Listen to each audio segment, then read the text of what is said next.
अभी सब्सक्राइब करें हमारे चैनल माँ मिथिला म्यूजिक को और साथ में बेल आइकन जरूर दबाएं ताकि ऑल नोटिफिकेशन आप तक जरूर पहुँचे।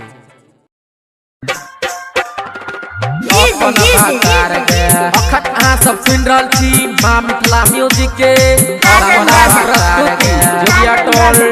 सिरहा नेपाल। कुमारे में किया करई छ सिंगार गई, कुमारे में किया करई छ सिंगार गई, हमारा बनाल छौरी अपन भातार गई, हमारा बनाल छौरी अपन भातार गई। कुमारे में किया करई छ सिंगार गई, कुमारे में किया करई छ सिंगार गई, हमारा बनाल छौरी अपन भातार गई, हमारा बनाल छौरी अपन भातार गई।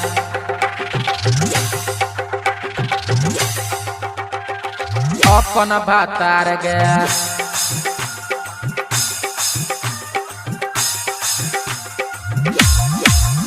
आँख में चश्मा तोहर बब कट केस छौ, टाइट टाइट जीन्स छौरी मस्त ड्रेस छौ। आँख में चश्मा तोहर बब कट केस छौ, टाइट टाइट जीन्स छौरी मस्त ड्रेस छौ। चढ़ल जवानी पकड़ नहीं गुमान गई, चढ़ल जवानी पकड़ नहीं गुमान गई, हमारा बनाल छौरी अपन भातार गई, हमारा बनाल छौरी अपन भातार गए।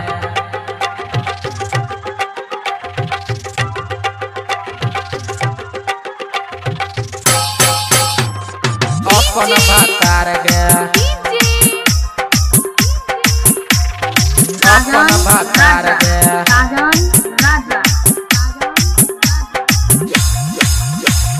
कान में ईयरफोन तोरा हाथ में मोबाइल छो, गोरे गोरे गाल पगे तिल के निशान छो। कान में ईयरफोन तोरा हाथ में मोबाइल छो, गोरे गोरे गाल पगे तिल के निशान छो।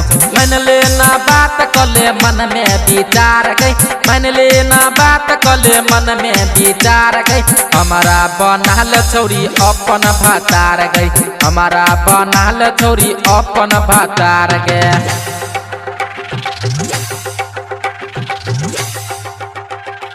अपन भातार गए।